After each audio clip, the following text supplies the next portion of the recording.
you're looking for on your video tomorrow morning. And this nice thing is when I only have 2 people, it's nice and quick when we can get through these intros. So, should be able to see me in there, right? Orange, red, and yellow guy. Hey, I got 2 ladies. That means I'm the hottest thing in the picture. So, normally bridal parties, that works really well because half of them are drunk. The wife hates that line. Yeah. My daughter thinks it's cheesy. Yeah. Half the time, my daughter's on the tour with me trying to help out, or you know what I mean? So, yeah. So, she's getting there. She's not comfortable telling stories yet, but she's great with the devices. She knows the stories, so if things pop up and I'm busy with another person, that's nice. She can actually help out. So anyway, back to this guy. So everything around me should be blue or black, right? So those are your colder spots because obviously I'm the warmest thing in here. Now with that, we're looking for those blue and black spots to actually move on their own. Okay, so again, I've already started the recording for it. We're going to record for a good 45 minutes or so just to kind of get it warmed up and make sure everything is intact. I just want to make sure temperature is right. Doesn't seem like it looks a little better. So, but with that, we're going to look for those blue and black spots to move on their own. It's another point of audio as well because it does record audio. So in case something doesn't pick up on my device, we also have audio on this. We don't always capture something with this guy every single night. So I will tell you, I get about maybe 4 to 6 pieces solid per year that I'm like, holy crap, that's legit. And then, of course, I send it to firemen and mechanics and kind of verify it because they use this thing regularly. But again, if we're not recording, we're not going to capture anything. Not to mention, this is a really cool video to watch later on. A couple of things about the video that you're going to get back. There's a little blue dot bouncing around, right? So I'm going to move it around. You guys can see the blue dot. It's going to give us the coldest spot in the frame. Am I boring you already? No, sorry. I saw that yawn. You're good. Sorry, I heckle right back. But the blue dot is going to show you the coldest spot in the frame at that moment. So a lot of times it's a great clue because it'll go to obviously a very cold spot. We also have a cheat bar right underneath that X. So it's going to give us the temperature full range from highest to lowest on that bar. It does not record though. So that will not be on your recording tomorrow, just the blue dot. I also left center crosshairs on there. So that way if we have to measure something directly because the blue dot found something colder, then we can still move the camera around to be able to get those crosshairs onto what we needed to move on to. So Faith, this one's going to go to you. Okay. You're going to keep the camera on your left at all times. Okay. Ooh. I just got hit in the head by something. Starting off already. Hold on. It's right here. Don't see anything yet. Okay. So the camera with the wire is on your left right now. So when I tell you to stop it and restart it, you want to make sure that that's your same position you're going to start with. On like this, on the left. Okay. Right. So at times I might say, let's give your hands a break kind of thing, and let's stop the video and kind of, I'm sorry. Why? You're here to have fun. That's right. That's right. So if you mentioned spirit boxes, you are going to be using one. Try to get the right one here. So spirit boxes, like what you mentioned on television, it's white noise, right? Yeah. So yes. So mine are a little slower than television. I do that on Okay. purpose because you guys aren't trained to listen to this thing for long periods of time. Right. So I want the radio chatter to come through. So if you hear song lyrics, DJs, commercials, and you can make it out, it's a 50-50 shot. I could tie it to the location of where we are, a person in history I'm talking about, or even something going on with one of us. Okay. So the cool thing is, because this isn't an easy job. Right. So in the event you can't actually hear anything, which is perfectly normal, it's about a 50-50 shot that you'll be able to. It's recording the entire thing. Okay. So we're not going to know what it is in real time. I'm going to give you the recording back tomorrow morning with about 15 to 20 markers of things that I find, whether they're relevant or not. When they are relevant to one of those 3 things, location, person, one of us, I'll tell you why, and then give you a backlink to verify my information. So again, this isn't because I told you so, it's because Eliza Lucas told you so. So again, that's going to be the whole purpose behind this. I am going to give you a set of earbuds, so you can keep one in, and that way you can keep listening on both ends. We're going to be in certain areas tonight where white noise isn't really acceptable with horses around. So again, we don't want to have that kind of thing too loud for them, so I always give you guys earbuds. Yeah, I have questions about that box. I don't want to interrupt you. I know No, you're good. What's the question? How does it work? So the theory behind it, this is that because FM radio stations are working off of regular electromagnetic fields and radio frequencies, that the spirit world can actually manipulate it. The game we're playing tonight is the fact that they're going to take radio DJs and song lyrics and give us little tidbits of information that are going to be obviously very relevant to the locations of where we're going to be. So tell you if your name pops up, it's not coincidence. I don't believe in coincidences. Right. So, again, We that's, don't either. We don't either. We don't either. that's kind of the game we're playing tonight. Okay. And I'm going to help you with every location that we go to, so that way you kind of get a feel for what type of questions, what should you be listening for, that kind of thing. Sorry, I put the SD card in the wrong one. I always keep a red tag on the one that records because I use 2 of these. So, what you should have heard on TV last night, Yeah. right? Yeah. So, I'm going to give you a set of earbuds. As I try not to become a ghost by cars passing by. These new earbuds they didn't come pre-wrapped. And I don't want them back, just so you know. Okay. I buy them in bulk, and this bulk pack did not come in pre-wrapped little baggies. Rude.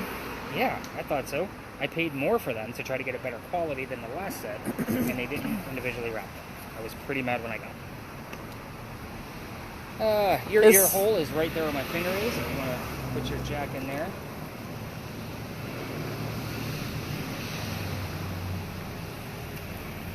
Am I on the wrong? Hold on, give me a light. Oh wait, there. Find it? I'm a little off. Sorry about that. Your volume button is right here. It's a wheel. It's not the button. So you'll get the feel for where the wheel is. Does it matter what ear I put in? It's your choice. Whatever makes you comfortable. So, just get the feel for where the volume is before I give you your next tool, because yes, you're going to be double-fisted.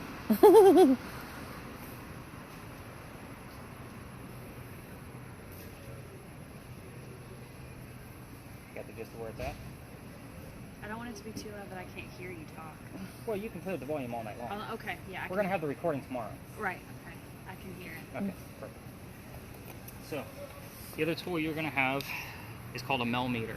It actually does 3 different things, and the reason why you're getting 2 things and she's not, she's holding a $400 camera, you're not. Okay. So, that's like how I put that in perspective for y'all. So the EMF meter is the little blinky lights that they normally have on TV. Yes, we've seen these. Yes. Okay, so Yes. the ones they normally show on TV, like I have one of those too, but that normally goes to my little guy at the tour because he just needs blinky lights to keep him occupied through the history. This is way more accurate. So the top number is EMF. So anything above 2.5, I'm going to be excited about. We're measuring in milligauss, which is the same thing as the blinky light one. That's called a K2. So again, anything above 2.5, I want to know what's going on. The bottom is that's ambient temperature. So if Faith finds something on her camera, we'll be able to debunk it pretty quickly with the ambient thermometer right here. Okay. So again, I don't like false positives. The last thing that it has a motion meter. So a motion meter, if anything gets close to this antenna, it will go off. Okay, so we don't always use that because it can be pretty annoying on the audio. Yeah. So I'll leave it off for now and show you more about that at the first location. Right now, just focus on the 2 red numbers. I'm going to be using a device and just keeping it in my pocket, but I'm going to show you how it works. This is kind of my... Let me zip this guy up. It's a Saturday night. You never know who's going to be coming by. So this is another spirit box that I would normally hand to you, but if I hand this off to the person using this spirit box, you don't pay attention to this. This one's way easier. This one gives us words in the center of the screen from time to time. So it saves all those words to a list. My last group only had 54 terms. That's a little light for 90 minutes to 2 hours, I'll be honest. Okay. So I'm going to clear them out and start us off fresh. 80% of what comes out of this thing is bullshit. It doesn't mean anything. It's the other 20% where, again, person, location, one of us. That's where things are going to get specific. It also gives me timestamps. So that way I know if something's coming up here, it's a great possibility something else might be happening on another device. That way I know where to go. This is my baseline. This is where I normally start with going through your analysis for tomorrow morning. But again, I'll keep this on in my pocket and check it from time to time. Let you know if I find anything relevant as we're kind of going through things. Not enough pockets today. Water. Have to share a pocket. All right, go have fun. Let me know what happens. Bye! I didn't even break out the $1,000 camera tonight, so. All right, so questions, comments, concerns so far? 0. Okay, perfect. 0 inhibitions. I could just sit down and like listen so thoroughly to this thing because now I know how to use it. It's kind of exciting. Yeah. Because when I've watched on TV, I'm like, I don't know what's going on. Well, because on TV they just go, hello, like that. I mean, it's like You have to remember, too, that the ones on TV are set up way faster. Yes. And what they're claiming to give you are disembodied voices. Those are not radio chatter. Okay. So this is a whole different type of method. There Okay. are tons of methods to use Methods, with this. yeah. but I like this method. This Yeah. is cool. yeah, It's a lot Yeah. easier. yeah. So again, when I do my own investigations, I have one set up on super fast and I have one set up like this. And I literally write down every single thing that I hear. And that way I can kind of look at it. It's again 80-20. So 20% of it is probably going to mean something as I'm going through it.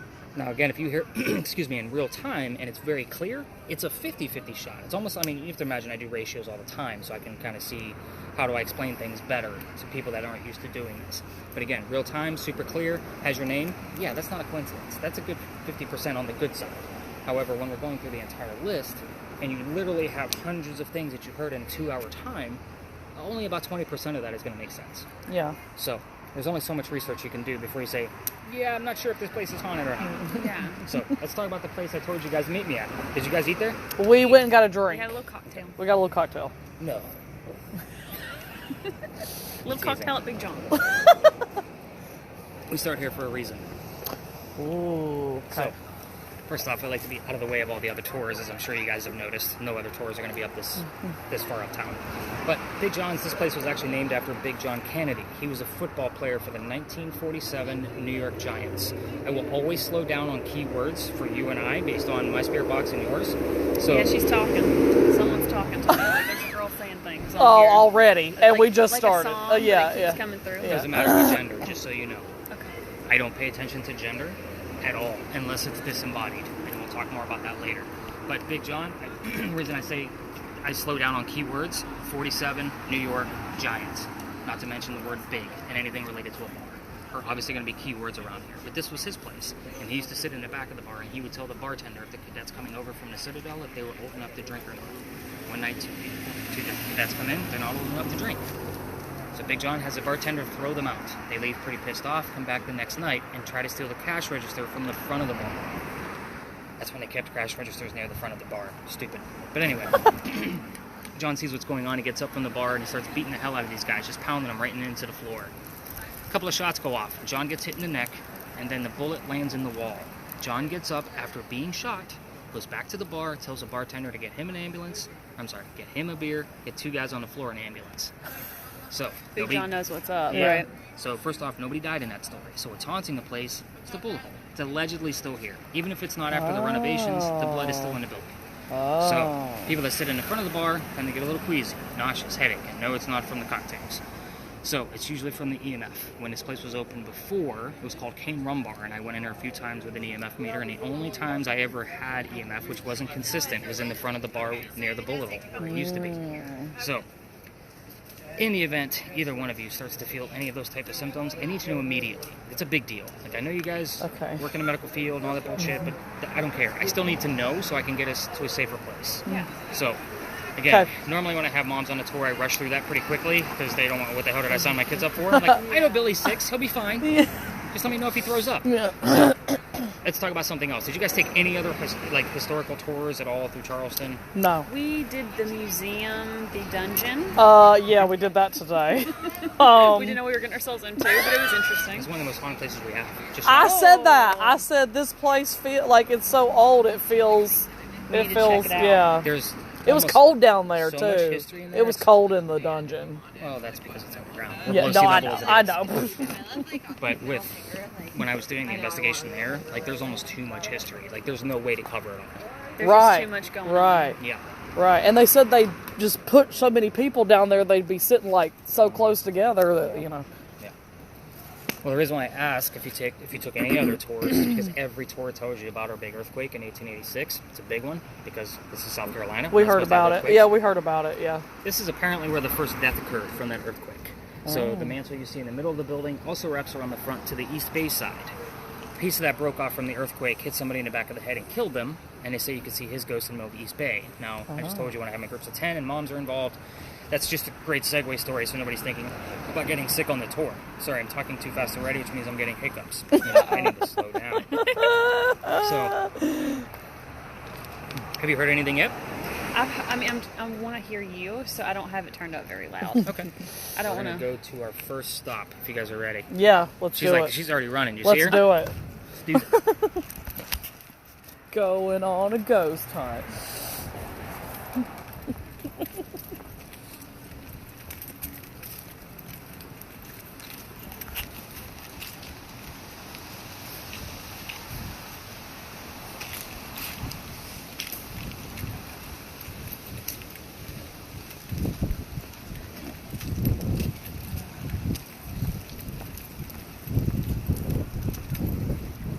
I have a personal question. How long have you been living here? South Carolina or Charleston.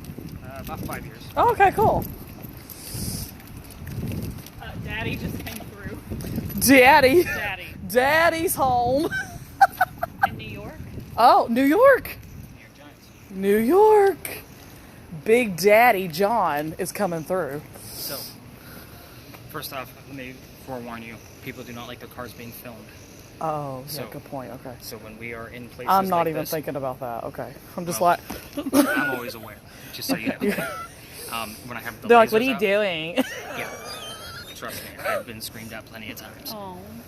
Plenty. No fun. Well, not to mention, if I was a car thief, that would be my first tool. I know how long every car's been here based on the heat signature of the car. Ooh, smarty. Yeah. Yeah. Yeah. I got an education.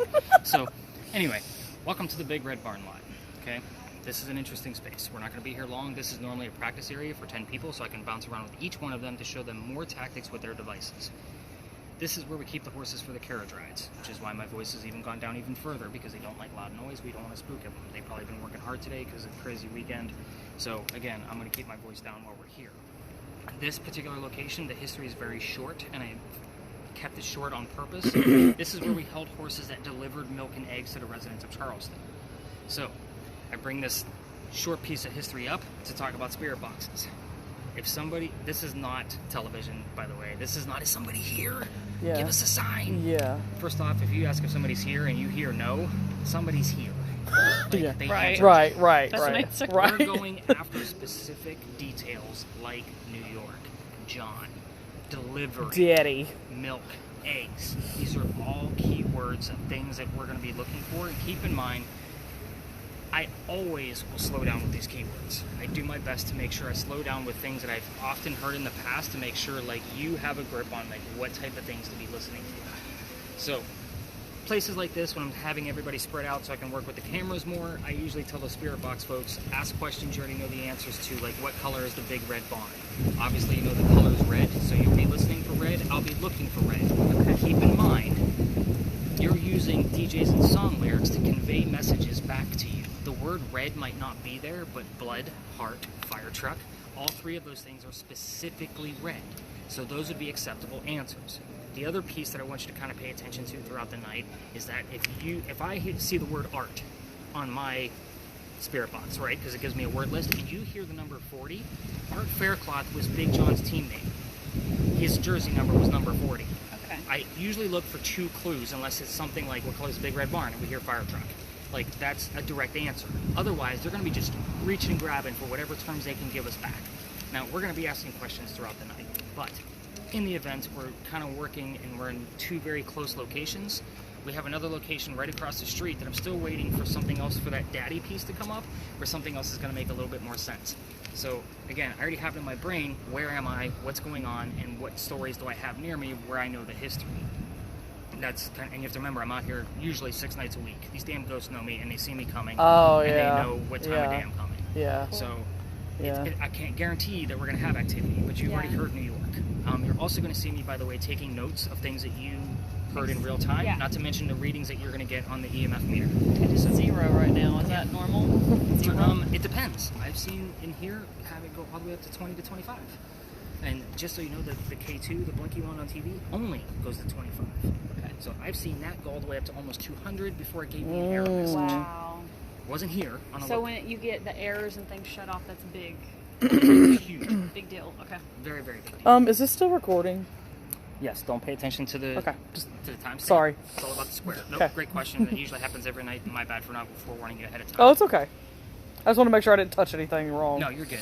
All right, so you already got the gist of that. As far as your camera goes, Obviously, don't pay attention to the timer. Right. With the three of us here, it might be a little difficult. Two little things that I'm going to tell you of tactics on how to keep it angled. First off, if people are coming to their car, you're just going to go the opposite way. Okay. Second thing is you're going to try to keep somebody's skin tone in there. Remember how I showed you how I was the warmest thing in there? That also gave us the variation of color behind me. If I'm not in the picture, I'm going to just step away, keep your camera where it's at.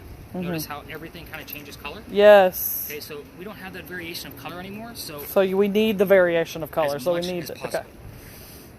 The other piece too is that blue dot will default over to the sky if it's in view. There's going to be some places it's impossible not to have the sky in view. Okay. But you get where I'm going. Okay. So there's nothing to measure. It only looks for surfaces. Okay. So with the sky, it's going to measure space. Okay. So it's going to go super cold. Yeah. So I'm going to have to ignore some of those readings that pop up there. Okay. So, oh, we didn't show you about your motion meter, and then we'll move on to much deeper history than football players and ponies. So, on the back of this, there's a little flap. You can lift it up, and there's two little white buttons. First thing you need to do is pull up the antenna, and the white button closer to the edge is the one you want. So go ahead and click it into place. I want to make sure you get the gist of it, because it can be tricky. Nope. Push it all the way until it clicks. It's got to be flush with the device. See how it's flat now? Okay. You want to almost use your nail. Okay. So when you do it. So what happens with this, guy, is it's going to jostle with your movements. Now on the right-hand side over here, there's 4 buttons. And it'll reset the field around the antenna. So the very bottom one is the one you want. There's 4 buttons. Okay. So you want the very bottom one. So you almost want to have your thumb there at the ready all the time. I just want to make sure that the range is on pretty small, because it seems to be pretty sensitive. Yep, it's as small as it'll go. So, again, if something gets close and it goes a little wonky, you always want to be clicking this thing to make sure it's not coming from you. So, and the wind won't affect it. Obviously, it's a little breezy, it's not going off, but if I jostle it around, it's going to make a little bit of noise, and then I'm going to reset it to make sure it's not me. Okay. Got it? So we're going to leave it off for a few more minutes while I get through the history of the next stop, just so you have the gist of that. Okay. Normally I have you do all of that, but your hands are tied tonight. So let's go learn some real history. Okay. What do you think? 2.3. Okay. That just jumped. 2.5 is exciting, right? 2.5. 2.5 is the second green dot on the other device that you normally see on TV. Okay. Oh, okay. That's why I go with 2.5 and higher.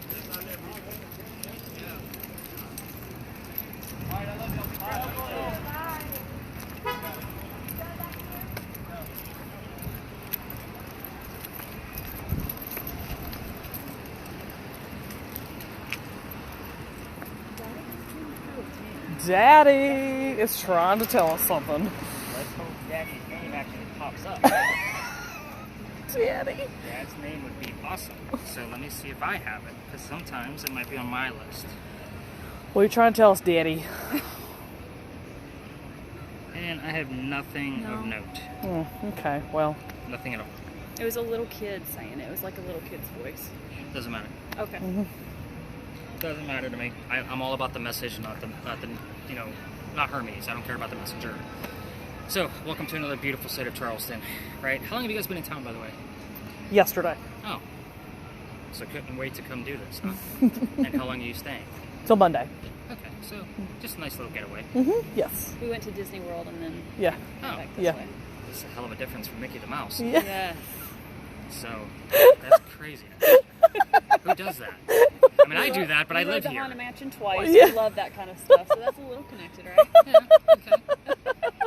Well, don't they redo it for Halloween? I don't know. I don't know. Never been around Halloween. No, I mean, just holiday time. Oh, It's yeah. Christmas time. Yes, they have the Christmas lights up and everything. Yeah. Okay. Yeah. Because I know my daughter went with her mom just a few weeks ago. And she said, it was literally, because they went during Thanksgiving. So Yes, they stayed the the day Christ- after, and it yeah. was literally going from night to day, because they decorate the whole Yeah, park. they did. They Overnight. did. It's amazing. Yeah. So Yeah. I was like, well, that would be really, I'd rather go on Halloween, for Yeah. obvious reasons, but Yeah. just to kind of see that decor. Yeah. But anyway, welcome to this empty parking space. This place used to be something. That's what makes it so interesting for us. This is actually probably one of my biggest hotbeds that we're going to run into tonight. This is the Pinkney Mansion site. So this is where Charles and Eliza Pinkney had their mansion. It faced East Bay Street. Eliza's garden was lined up with right next to where that truck is and came all the way across. And back here where we're standing is where the servant and slave quarters used to be. It's like somebody might be going to their car, so just kind of be casual with your phone. So, with that said, here's what actually occurred here and the kind of things that I get out of this place. So, Charles and Eliza had a son named Charles, and they had a nephew named Charles. The son and the nephew were signers of the Constitution for us. It's a pretty big deal. Oh, yeah. We read about him at the museum. Yeah. Yeah, I think they have a little bit about them. They're more Yeah. about the Declaration there of Independence. Oh, okay. So I'm talking the Constitution. Oh, the you're talking about Declaration. okay, sorry. But I think there's a copy of the Constitution there, so you can Yes. actually see their signatures. Yes. So with that, if I don't mention it, one of the spirit boxes kind of gives me a heads up, and I should not do that, but to me it's disrespectful because that was a big thing for us. But anyway, first off, I'm not going to be giving you questions like what color was George Washington's white horse, like what we did over there with the red barn. I'm going to give you more detailed questions where you're not going to know the answers. So, Eliza married Charles at a young age, according to today's standards, not colonial times where she actually lived. So I'm talking today's standards, young age. Charles was over double her age. You can ask later on how old she was and how old Charles was. Daddy. This is an English woman. This would not have been a thing. Especially during Okay, colonial sorry, times. go ahead. Very, very Have they already been prominent. talking to us? But anyway, she married Charles because her father over in England thought he was dying. And he wanted to see all of his kids one last time. And she didn't think he was dying, so she just stayed put. Again, colonial times, we're not even a country yet, so there's no Right, marrying for green right. cards and all that BS. This was actually out of love. Even after Charles died, she remained a widow. So, again, because of the age gap, he obviously died long before her. Which you don't even know what that age gap is yet, so kudos to you. But anyway, so she was right. Dad didn't die right away, and he starts sending over gifts from England. One of those gifts happened to be the plant indigo. Indigo is a plant that makes our blue jeans blue. It just creates blue dye. So that's how we use it today. None of us are wearing indigo tonight. Normally I have at least one example. But this is where it all started. We didn't know exactly how to keep it cultivated in our cold temperatures, so she learned from her Gullah slaves on how to be able to do that, moved it to a different plantation, and then calls her dad and says, hey Dad, I need somebody to sell this indigo to because the rice plantations are going downhill. So it's a pretty big deal for us because now we have a businesswoman in colonial times, something absolutely unheard of, especially for, Charleston itself. Now, that's just the normal business stuff about Eliza. Let's get into the weird stuff because that's why you guys are here. First off, Eliza was the second wife named Eliza from Charles, back to back, same year. Yes. First wife, Eliza, passed away. 5 months later, he marries this Eliza. Ironically, they both have a maiden name that starts with the letter L. You can ask what the maiden names are to know who we're talking to. Okay. We also have 3 different Charleses, right? We have the father, actually Eliza's I husband. feel like I may have heard Charles been said on here at one point. Unless it was Would that cut be off from possible? Charleston, it's possible. I'm not going to... Anything's possible to me. But at the same time, when I hear it tomorrow, if it comes up during my spot check, I'll kind of see if it was a Charleston, like a Charleston Okay. was cut off. It's not normal for it to only be Charles. Right. So if it was Charleston cut off, then that's common. Okay. But if it's just, hey, Charles and I, that's a different ball game. Different ball game altogether. But again, we have 3 of them, so I normally need that secondary clue so I know which one we're actually speaking to. Let's see, the mansion's obviously not here anymore. You can ask what happened to it, and then what year did that happen in. Eliza's kids, I told you there was at least one. His name was Charles, obviously, we just talked about. There's more. You can ask how many more, or how many total, and then get their names, but the rest of those details, leave it alone. There's a tragedy among those kids. She doesn't want to talk about it, and if you have any kind of EMF going on right now, it will stop. Go down to dead zero, and we won't see another thing. Now, this is one of the places where I've seen it spike pretty high.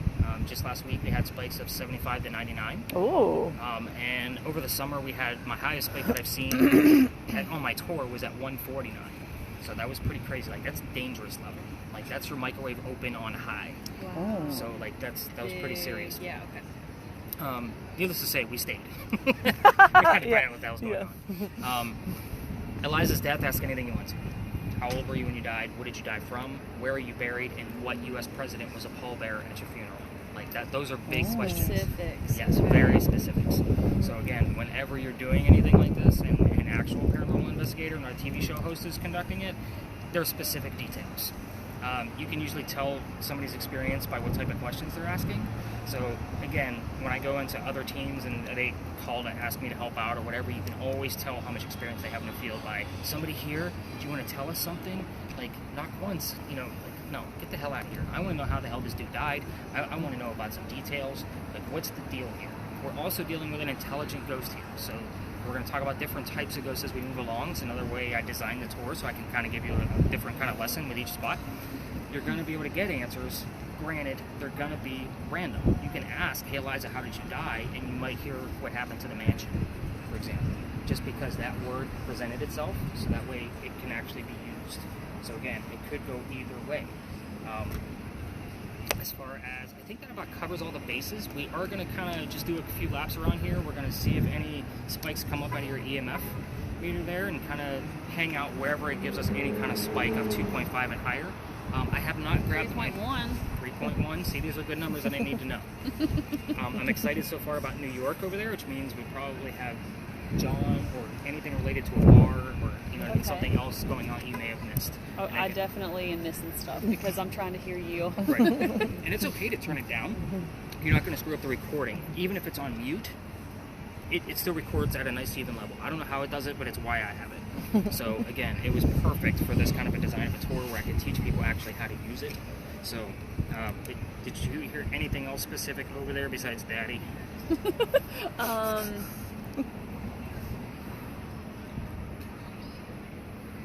That you remember. It's okay if you didn't. I mean, New York is quite a bit. Then a Pinkney. So far you've had a 3.1. Just let me know anything above that at this point. Okay. And then we've heard Daddy twice at this point, so we'll see if Dad's name actually pops up.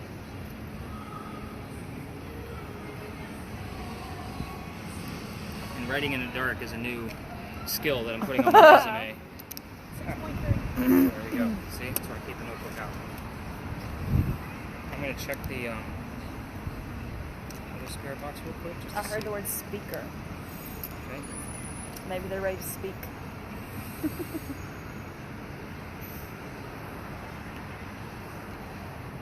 Get Yeah. behind. We get a lot of direction here. We do. Yeah. Adam isn't anybody that I know of. Oh, okay. We're also standing in the slave quarters where I can't prove anything. Yeah. Yeah. So it does say the word employee. Oh. So, Okay. These would have been the Okay. servants to the house. Yeah. So again, I can't prove any of them. Yeah. And I've gotten things where it was been a name and then like somebody's job, like seamstress or cook or something along those lines. You know how the parking work here? With that particular lot, you have to. There's a number next over there. Dude, you're in a Adam? narco store. You know my Adam? Why is his name popping up right away? Isn't that weird? Okay. Okay. Because he said things can relate to us. That's true. 6. I got a 6 just now. That's Okay. true. You're nice helping random people. I am picking up real. I can know the songs I just heard on here. Sierra's singing. And that's half the problem I have listening to it. I mean, you gotta remember, I listen to that thing every day. So, you would be really surprised at some of the things that I pick up. And we'll talk about certain, like, things that stick out to me, like, in certain locations.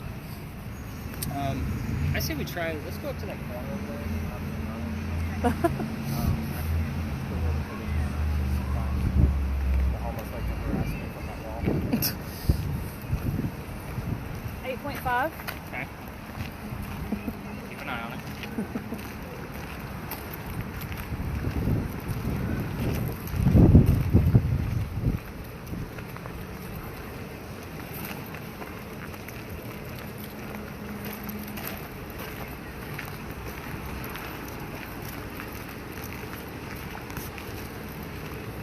Drive me crazy. What's that? Drive me crazy? I that feel what you like I heard? just heard that. Okay. 34. Woo! I know numbers mean something, right? Always. Numbers never lie. So, do I always know what they mean? No.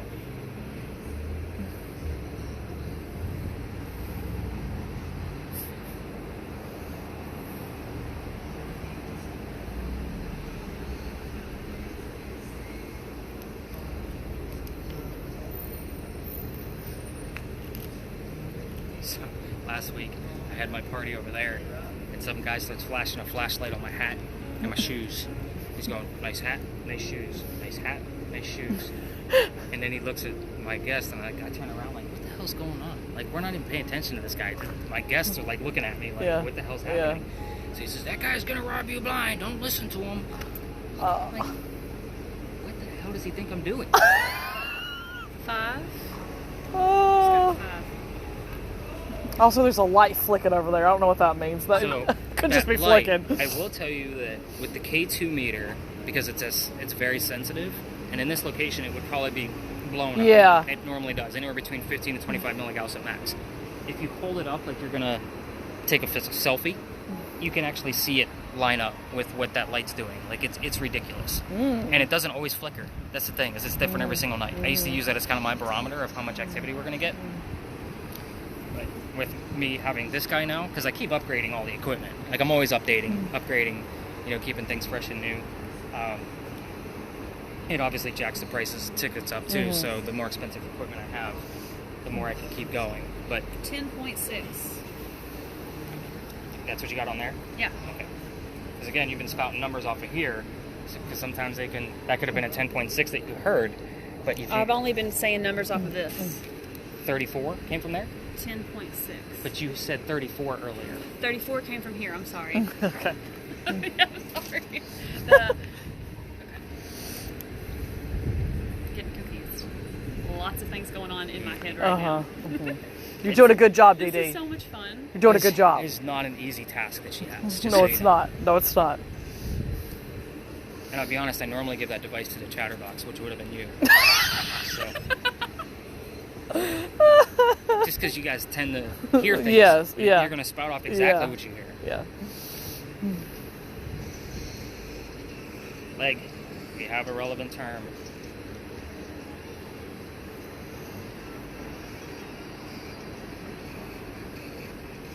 Nice. Okay. So it's going to keep going. Which leg? Leg. Oh. Tell us which leg. Which leg? Which leg?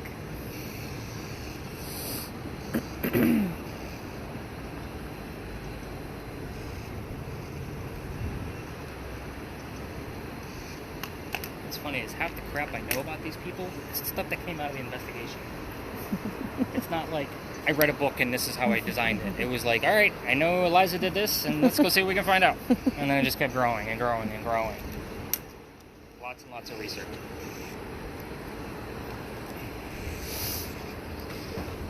Houses. Okay.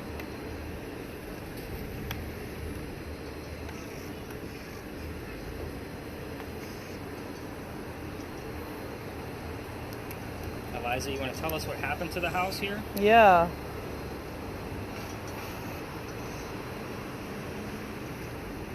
You know how all these boxes work.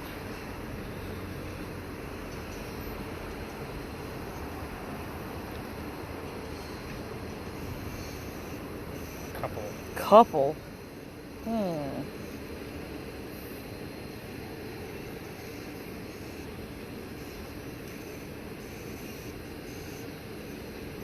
Anything else you're hearing? You hearing anything else? I'm hearing so many things. I'm just trying to pick up. It's like going so fast I can't even hear the words. And I have it as slow as it can go. Yeah, I know. Yeah. Well, what you're meant to hear, you'll hear. You know, Right. whatever we're meant to hear, you know. In real time. Yep. You're absolutely right. That's exactly how I normally run these. If you're meant to hear it, you'll hear it.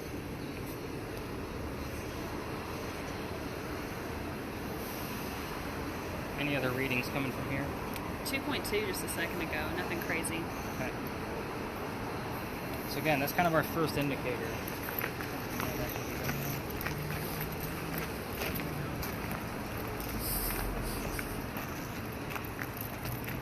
I heard Army. Army, okay. And Blaze. Blaze. There's what happened to the house. Ooh. Ooh.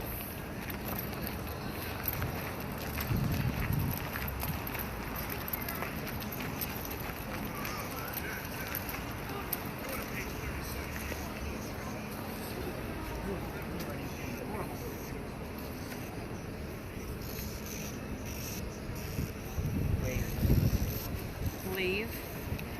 Oh, wait. Hi, Eliza. No, right? Maybe they're saying hi to us. Yes. Yep.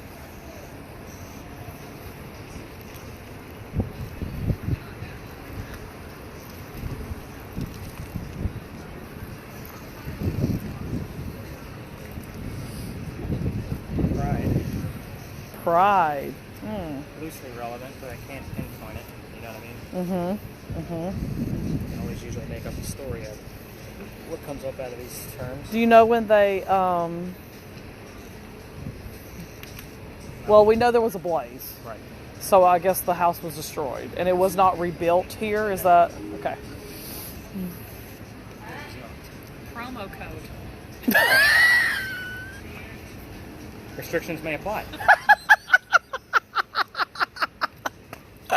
Modern day shit.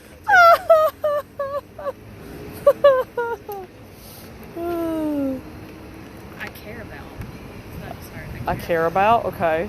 Okay. Again, we can piece the story together. I care about promo code. Just kidding. Care about restrictions apply. No purchase necessary. That's right.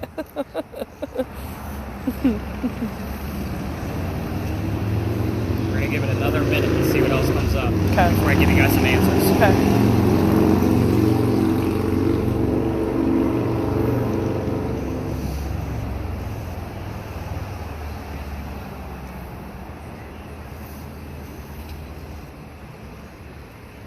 Is that like a non-ghost question? Is that like a rooftop bar up there? Like, yeah, that looks cool up there.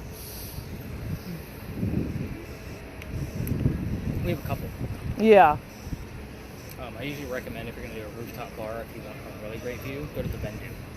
The what? The Vendu. Vendu. Okay. That's down on Queen Street in East Bay. Okay. Great view up there. Good to know. Good to know. I've only been up there for research. Honestly, I don't drink. So We don't drink that much either. so the only reason I was up there is I was taking pictures of the Wagner building across the street, and I wanted that aerial view going down. So they allowed me to go up in the morning before it was busy. Oh, nice. Yeah. So all my investigations are in a podcast and blog, so that way I can give all the evidence back to my listeners and readers and all that stuff. So Cool. I'm usually out and about shooting photos and having things running on me. And I love how she's so in tune with this. Like, she's ignoring us like we're not even here. It's great. See? She has no idea what I just said. She'll get it tomorrow on the audio. She's in her zone. I really want to hear stuff. She's in her Really? zone. How about some answers? How about that? Okay. Yeah. So go ahead and turn it down. Okay. Again, no worries. It's recording, even with it being on mute. So, I got excited about leg because of one of the kids. So I was Okay. waiting Oh, for- yeah, leg. Yeah, leg popped up. That's a big one.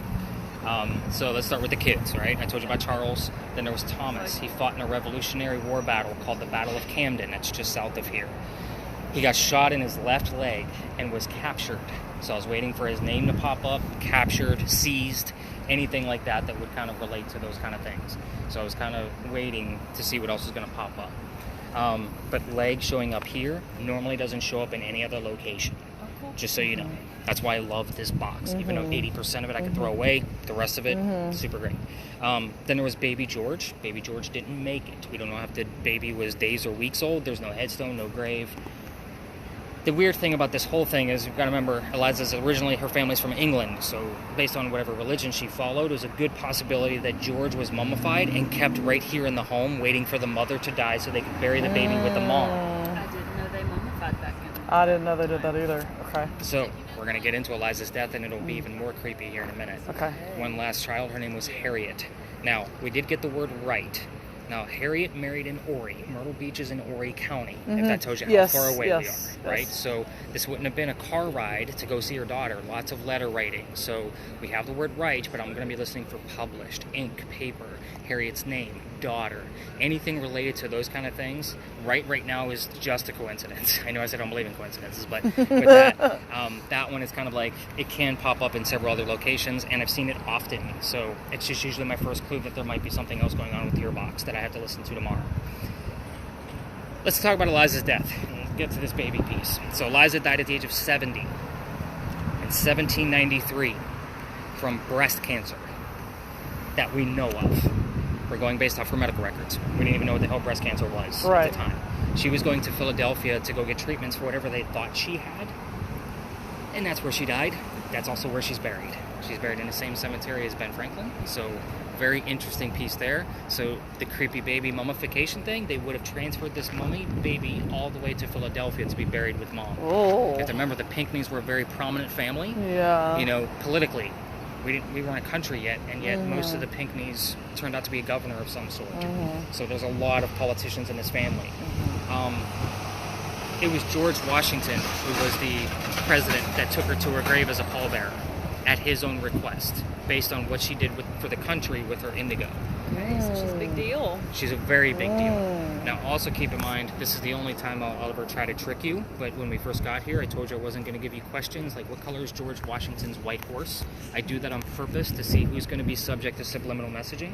It's the only time I do it throughout the night. Again, it's the only time I'll do it, I promise. But you passed with a fake. Good job. So, let's see, what else? The house, we learned, basically burned down. 1861 was when the house burned down. It started, did you guys see the Harris Teeter grocery store up the road? Yes, yes. That's where the fire started. It was a bunch of homeless people trying to keep warm. It got out of hand. It started all the came way out up there. down here, took out half the home, went to the other side of the peninsula. This was a giant fire, huge. So actually, I want to show you a picture of. I keep forgetting. I started bringing tablet with me so I could show off, obviously some highlights from where we are. But huge fire, and they never did rebuild it. A lot of people like to ask what color the house was and that kind of thing. We can't tell because this is the only photo we have of the home. I also like to point out that the house was broad. When I say broad, it actually stood. This is where you're standing right now, by the way. Oh, wow. So obviously, this is East Bay Street. This is where the rubble is. So it stood broad. Have you guys been down to the Battery yet, where you've seen the houses are skinny in the front and they go long back? So they did that for a couple of reasons. Here's what Eliza looked like. Yep. So, very prominent English woman. Obviously, signature blue for the indigo. So again, She looks prominent. yes, She's You're looking good in your picture, got that Eliza. confidence. Yeah, she sure does. she should. She would have been considered a billionaire Yes. for the time. Yes. You go, girl.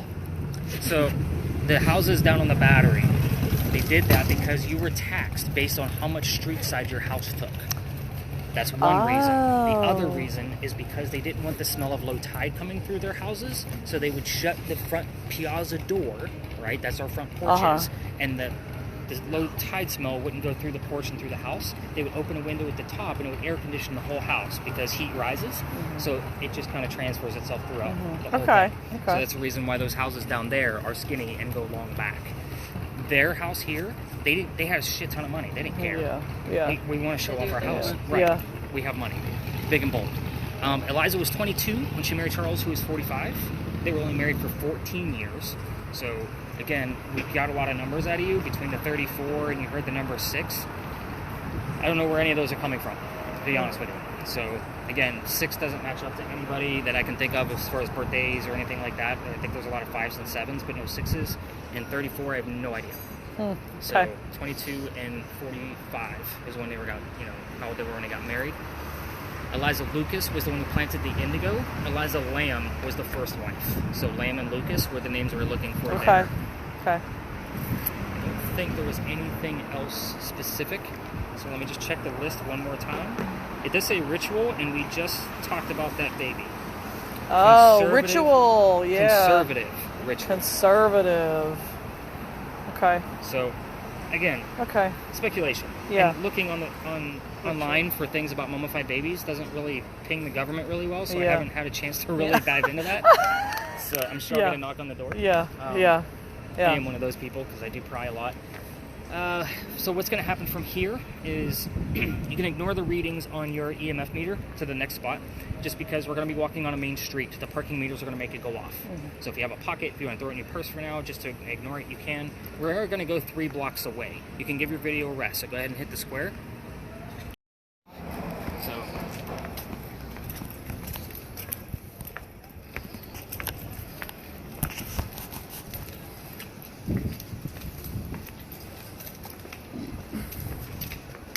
Stop here just so you guys know where we're at.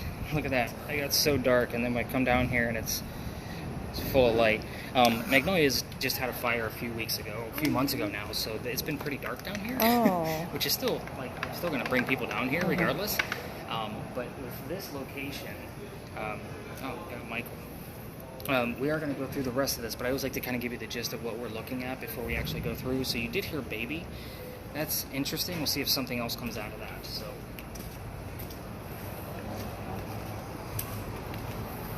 Oh, I feel like I just heard baby again. Oh. Like, better this time. Let's actually go a little bit further.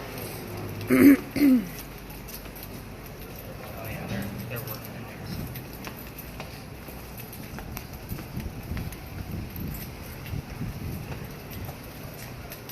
All right, so this is when we crossed that last crosswalk. That was where the Charlestown walls used to be. So Charleston used to be called Charlestown, Right. Walled City. Right. This is one of the first streets we ever had. So that's another reason why I like to bring folks down here. People used to live down here. So again, I have the full list of residents of every person that's ever lived down here. The names I commonly hear down here every 6 to 7 weeks are Benjamin and John. So those two gentlemen actually lived here in 1801. When I say people live down here, I'm talking like 4 or 5 people max at a time. That was it. They were little tiny shotgun houses. So again, Benjamin and John would have been 2 out of 5 people that lived here. Every once in a while, a third name would pop up, which is Jane. It's not a common name today. I know it's plain Jane, but it's not something we can normally hear now, especially on the radio. So why would I get those 3 specific names? We're walking on granite Belgian blocks. So the theory there is that it's granite, just like limestone. They say that they can actually hang on to the consciousness of memories. So basically what we're going through here is every 6 to 7 weeks, I'm catching the tail end or just the beginning or the same spot of a movie over and over and over again. They did do an archaeological dig here, unlike the Pinkney site, and they found some of their tools and silverware and clothing. These people were lower class. It makes sense. The other side of the wall would have been on the opposite side of the street of East Bay Street. Smell of low tide coming here all the time. So again, makes complete sense. The other pieces that I get here, there was a Masonic lodge here from the Freemasons before there were residents. So I'll get Mason. I actually just got that the other night. I'll get Illuminati. I'll get all kinds of things that pop up around here. It makes sense once I start getting those terms. Yeah. Again, this is an interesting space. These 2 buildings weren't here all the time, little tiny places. So these are the original bricks. So these are dating back to 1735, I believe. So Wow. we're talking a long damn time these things have been here. Wow. Again, and this was as wide as the road was, just to let horse and buggy come through. Very interesting space indeed. Again, I like to just kind of give you guys the sense of like how Charleston was built as we're going through this, and we're going to point out those walls again later on. Now, as we go through the end of this alley, obviously I want you to continue listening, but once we get to the end, we're going to be cutting through. Something like pointing down here? I don't know. I just see a light moving around. It might be another tour. Yeah, Okay, so it looks maybe. like a lantern? Yeah. Okay. Yeah, maybe. Yeah. So if another tour starts to come down here, you'll obviously stop recording. Okay. But again, once you reach the end of the alley is when we want to stop the recording anyway, because we're going to be cutting through a neighborhood Okay. and going off to another alley, but I can't take you through it because I've been kicked out of it. So Okay. I'll explain why. Okay. Do I need to have my little device out right now? I'm okay. You can if you want. If you get stuff that's pretty low, it's usually from the buildings, especially now that Magnolia's is open. It looks like they're inside working, so you might get a couple little spikes. We did have like a 75 show up here a few weeks ago, which was very abnormal. But the young lady was really close to the building. 75 is still really high, even from just electrical wiring. So again, I would expect like 25 to 50 this far away going through brick, but I mean, she said she had like a 75. Okay. So That's big compared to the 10 I've got. That's the biggest number I've got so far. We got to get it higher. That's why I don't use the blinky light one. Okay. I know it's exciting because it's easy to read, but when you know what you're looking at, like specific numbers, makes sense. Back of your TV is going to run anywhere between 75 to 100 with all its electronics and wires and that kind of thing. Your TV running. Microwave, obviously I told you around 150 when it's open. I mean, I've had it up to about 140, just being next to it. So, yeah, don't want to stand next to your microwave when it's running. So let's kind of mosey on through the rest of this alley and see what kind of pops up. Again, keep filming until you see people. Okay. People just like to be filmed. In today's day and age, you would just think that having a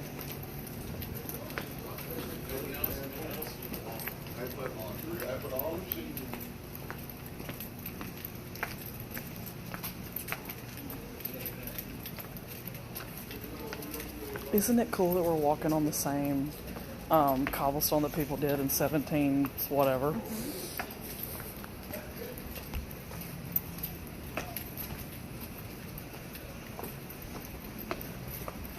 Jingle Bell. Babe. Jingle Bell. Your dog. That's my dog's name. My dog. She passed away like she was my childhood dog. She passed away like 15 years ago, but she lived like 16 years. Her name was Jingle Bell, and we called her Jingles for short because we got her for Christmas.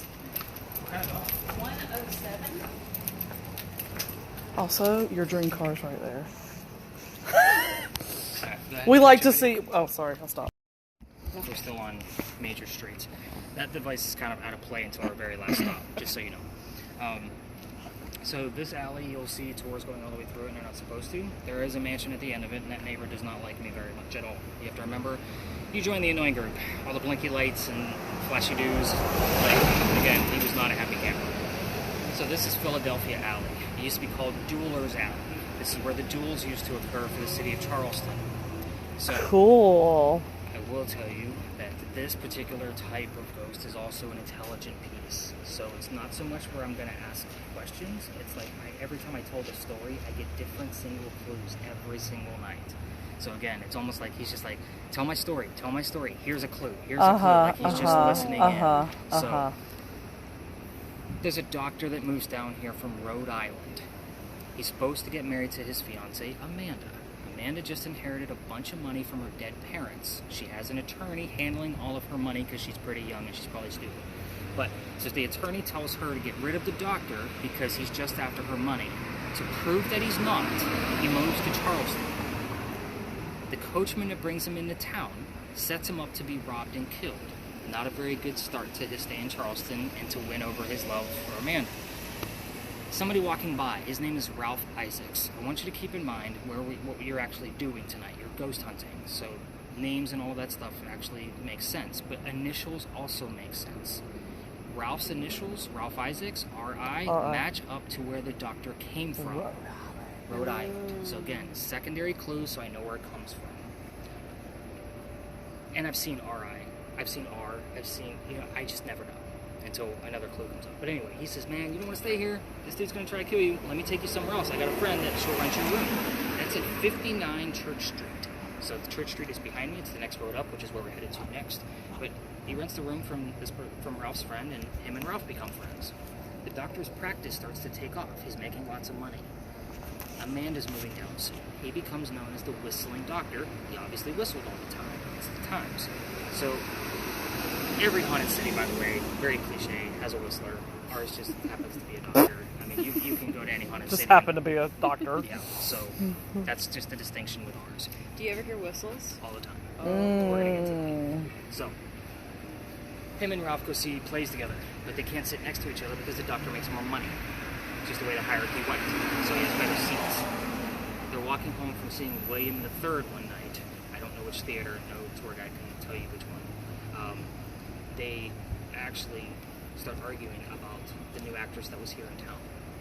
The doctor loved her, Ralph did not. It gets very ugly, and then Ralph starts insulting the doctor's fiancée back home in Rhode Island. They go their separate ways. Ralph is from here. He has friends at the newspaper. He goes to his friends, puts an ad in the paper telling the whole city of Charleston what he thinks of the doctor. Not a very cool move to do. Dang. The doctor sees that ad and rebuttals with, let's go to Duelers Alley. We're going to settle this. So they come down and they take their 20 paces, they turn, the doctor points his gun in the air, and he shoots.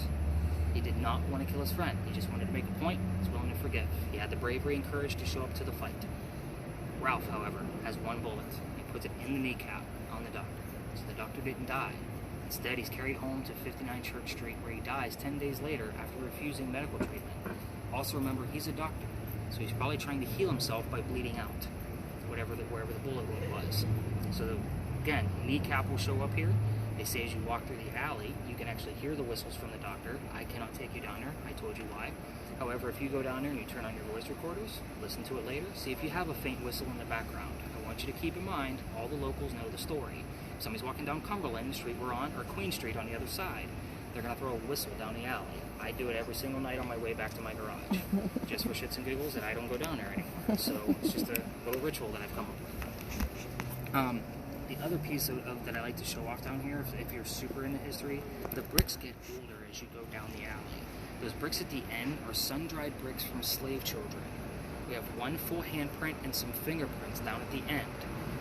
I want you to also keep in mind part of the reason why I got thrown out of that place. It's right outside the gentleman's dining room window. Everybody wants to stop and use a spirit box, a millimeter. And that's his house. He's like, yeah. And he just moved in. Also keep in mind, we're not going to actual cemeteries tonight. Reason being is you don't get a whole lot of activity from actual cemeteries. Right. They're not there. They don't have anything that ties them to right. Place, right? That's right. Yeah, that makes complete sense. Yeah. Yeah. So I look at those bricks the exact same way. So again, I used to kind of forewarn my people, we're not going to stop, we're not going to linger. Somebody's home. I was in the wrong because it is a neighborhood. But having smaller groups, I thought I could get away with it, and I did for about a year until he moved in. But very interesting space. I'll actually see if anything popped up on my spirit box before we move on. Also, my left knee has been killing me all week. Remember? Yeah. Just saying. For like no reason. For no reason whatsoever. I'll tell you the word delivery showed up. Delivery? Remember we talked about those horses earlier, but we're a little far away for that now. So if we were closer, I would say it might actually be. And the name Beth showed up while we were in. We have all kinds of names. Actually, Alexander is also. What time is it now? Oh. There's an Alexander Calder that actually lived in Lodge Alley right at the end. He has a very interesting story. Somebody's probably hard, huh? Yeah, they are. But I'll see if anything else pops up. I mean, I'm excited about that Alexander because they're, again... Is that the alley's public, though, right? I mean... It is. Yeah, okay. So, again, I'm just considered a tour guide. Yeah. So that's why I don't take you down there. I'm looking for another word that says hotel or anything like that, because the interesting thing about... There was two Alexanders that lived down there. There was an Alexander Calder. I want to say he was a baker. And then there was an Alexander. And he actually left there because he started a hotel. Must have came into some money, some families sent him some money over from whatever country they came from, and he started a hotel here. Or even, just boarding kind of thing. So, so I'm waiting to see if like hotel or boarding or anything else like that will pop up around that time too. So, all right. So, van. I'm pretty sure that's not related to the duel. Van. I'm pretty sure they didn't take a van here. As we get closer to that corner up there, it's going to be a little bit more popular. I'll kind of choose our spot to see what stories we kind of go into next. I'll also use, this is a point where, because there's so many stories on that street corner, I want to see what the spirit boxes are telling me. So that will kind of direct me on which stories to tell, but I definitely end always on the female pirate story over at the Powder magazine. So if you want to cut your video for now, again, we'll see if something's going to pop up. Yeah. A lot of stories like to cut through here. I will tell you that it was about a month ago now. I was doing a tour over here, and there was a wedding reception in that courtyard where I told you the dead people come through. And then the church came over here and kicked all the tours out of here. So I keep waiting for them to come over here. Oh. And right jurisdiction, like we're allowed to be over here. They were just worried because there were so many cars over here. So that was the big deal. So if I'm looking over my shoulder, I know. And the thing is all these places I went to the tourism office just to make sure I was like within yeah. And I sat down with the tourism officer and we went through everything. I mean, the Lodge Alley with the cobblestones, that's literally right on the edge. Like, we're only allowed to go this way. If I were to actually make a left out of that alley, I could get a ticket. So you have to go right. That's interesting. Yeah, because it's a neighborhood. Yeah. So we're going to be talking about the building with the crosses on it. First off, those aren't crosses. Those are earthquake bolts. After a big scare in 1886, they started slapping these earthquake bolts up all over these buildings. Earthquake bolts are basically turnbuckles. So if we have another earthquake, which we haven't, you can turn those turnbuckles slowly and it will straighten the building back up again. It's a great idea, it just doesn't work. So, I bring that up because these are the very first earthquake bolts that we ever put in, because this is the oldest government building in South Carolina. This is the Gunpowder magazine. It was finished in 1713. So, I told you guys about the Charlestown walls at Lodge Alley. This is the street where the wall once stood. So, It's literally right on the edge of the Charlestown walls and tucked into the corner. It went up past the powder magazine, started going south towards the battery. So it's literally in a corner on purpose. It's 3 blocks away from the water. If a pirate attacks and throws some cannons at it, or even from a war, it's going to have a hard time going through the walls. They're 32 inches thick, right? So let's say it goes all the way through and the building blows up from the gunpowder. There's sand in the roof underneath those red shingles that's going to blow up in the air, not out because the walls are too thick. And then it's going to fall to put out the fire of the gunpowder. It's another great idea that doesn't work. This building has never been attacked. However, it did serve in 7 different wars. There's that number again. Civil War was its last servant. So, just so you know, and I tell you all of the history of this because government buildings take 10 years to build, as did this one, even as small as it is. So 1703 to 1713 is a construction. 1708 is when the story begins. Lots of twists, so try to follow me. I know you're like focused all over the place. I can see your eyes moving, which is kind of funny because you're like trying to listen to me and listen to them. And... I'm very stimulated right now. Ooh, it's so much fun. Okay, I'm going to turn it off. Anne Cormac moves here from Ireland with her father and his mistress. The mistress is her mother. The 3 of them are getting away from his angry wife. Told you, lots of twists. Okay. You guys follow me on this one so far? Okay. You got it? Okay. So, when they get here, they move to Georgetown. Right? They buy a plantation in that area. It's probably a rice plantation based on the location. Mom dies pretty quickly. He starts sending young Anne down here to Charlestown to sell anything from the plantation and obviously any wares that they have. Now, rumor had it that Anne was such a badass that back home in Ireland, she killed one of their servants with a knife to the belly. Like, she's a pretty hardcore chick. Okay. We're going to fast forward. 1713, this building is done. 1715, pirates are coming through town, and she is stoked. She falls in love pretty quickly, obviously. She's a badass chick. She wants her freedom to be a female. The guy she falls in love with, his name is James Bonney. Now, Dad doesn't approve because he's a filthy pirate. Who would, right? So they run away to Jamaica. They get married. Anne Cormac becomes Anne Bonny, your most famous female pirate of the Golden Age. Her career started here. When they get there, James is not the Captain Jack Sparrow type kick-ass pirate that she wanted, right? This guy's a coward. He's a spy for the British. He's a privateer. A few years later, she falls in love again. Guy number 2. I'll keep track.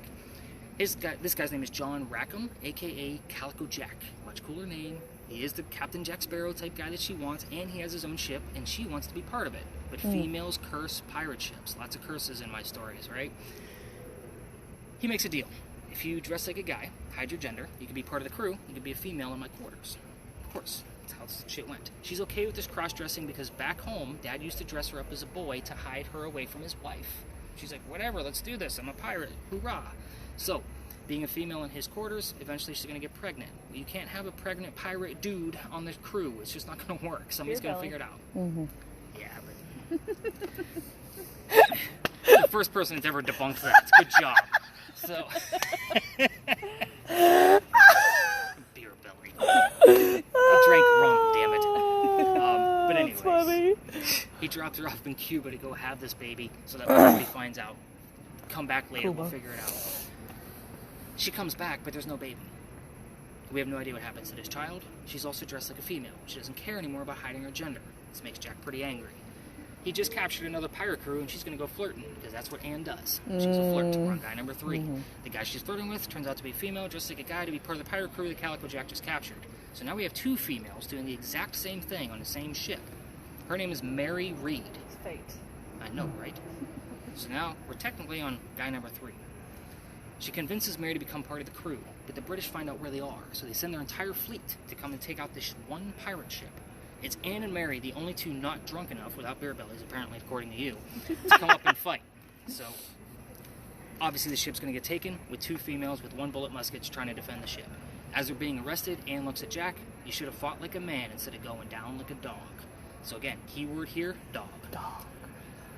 The name, the judge, he wants to see the 2 men that fought back by themselves. His name is Nicholas Laws. I point over here because we have 2 different Chief Justices named Nicholas. So I told you about Nicholas Trott that lives over here on the other side. This guy is Nicholas Laws, not Trott. Third Nick. That's significant, right? So a lot of people will hear my name here, and it's like, it's not me, it's the judge. Yeah. So he wants to see those 2 men. He already killed Calico Jack and hung him, and all his men. They're dead and gone. So Anne and Mary go in front. They reveal their genders, trying to save themselves. He doesn't care. They're still pirates. He's going to hang them anyway. They plead their bellies, basically saying they cannot, you can't hang a pregnant woman in 1720. It's illegal. By the way, that trial date was November 28th, 1720. Oh. So the first time I ever come up here was the exact 300-year anniversary of their trial, and we had the number 300, and I had no idea what the hell it meant. So that's why I keep coming back here. Oh, yeah. So, Dad is still here in Charleston. He bails out Anne, brings her back home. She remarries. Guy number 4 has 4 children and dies at the age of 84. Lots of 4s in that one. Mary Read dies a year later in 1721 from whatever pirates died from in a Jamaican jail. She never got out, and we don't know if either pregnancy was true. This is usually a location where it's kind of like a level 3. You get to ask whatever you want. However, I did leave out 2 facts that I can prove. The name of Calico Jack's ship and the name of Anne Bonny's parents. I do that on purpose so that way we have something to kind of go off of.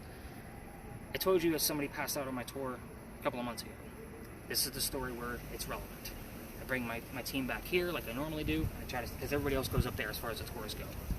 Before I tell the story, a young man on my tour turns white as a ghost and starts to fall. Me and his boyfriend pick him up. We carry him over to the wall next to the powder magazine. I sit him down. I send the boyfriend over for a bottle of water. He comes back with a bottle of water. Dude is starting to feel better. I tell the story. Afterwards, I send everybody out to go play with their devices. They pull me aside. We got to tell you something. We are 2 transgender males. I had 2 females dressed like males. Oh my gosh. I just got like goosebumps. Oh my gosh. Crazy stuff has happened here. Now, I will tell you, like, when we're here, your camera can go nuts. I've seen it. Devices stop working in here. You won't get EMF like you did at the Pinkney Mansion site. So this is not the big spike. Okay. The biggest spike we probably would have been at the Pinkney Mansion. If you get anything, I'm excited only because we don't get anything here. Okay. So again, this is what I call a familiar, meaning Anne's only here because this is from the same time era. Yeah. We're talking over 301 years old. Yeah. Now that we're in December. And that's the only reason why we don't have many buildings this old, or even relatively close to this age. Yeah. So this is why we come here, and Anne is said to be seen all over town. So again, we're going to hang out for a few minutes. Again, kind of watch your cameras there. If you're playing with a phone, if you want to stop it. But again, we are going to go hang out by that wall up there, by close to the... Act with like I'm sorry. I'm failing. Fail. Card. Yeah. I fail.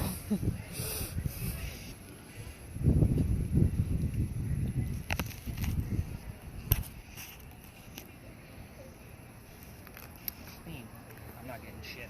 You got anything? Not right now. Okay. Slacker. Wait, I got 2 things over Slacker. here. One. Sidetrack. Silly. Also 53. What were the numbers that we... No, oh, 59. 2.2.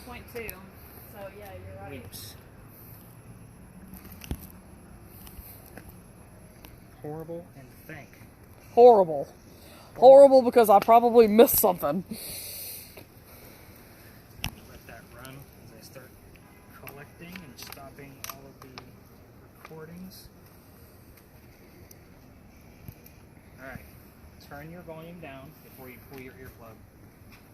Because everybody likes to pull it ahead of time. Okay. Pull it out now? Yeah, you can pull it out. Keep the earbuds. I don't want them. Your earwax is your earwax.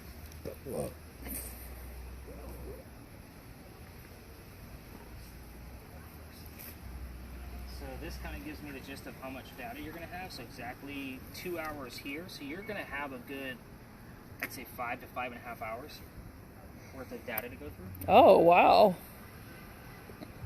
You got to remember, whatever I have on the regular audio is about equivalent to what's on this earbox. So you're going to have slightly less than that, plus about an hour worth of video from on your end, because we did a couple of starts and stops. But nice job. Less from that over there from the past 30 minutes. It's about an average of about an hour of what people record. Listen, I was in the moment. I was in the present moment. Okay, I was like really interacting. Okay. That was like so much fun. Yes, it I was. loved that. Yes. So I will tell you, I try to change something up every year because I'm starting to get those repeats. I've only been doing the tour just over 2 years. So again, I keep adding things and changing things up. So if you obviously live in North Carolina, if you ever back down this way, We're planning on moving here next year. no. Well then,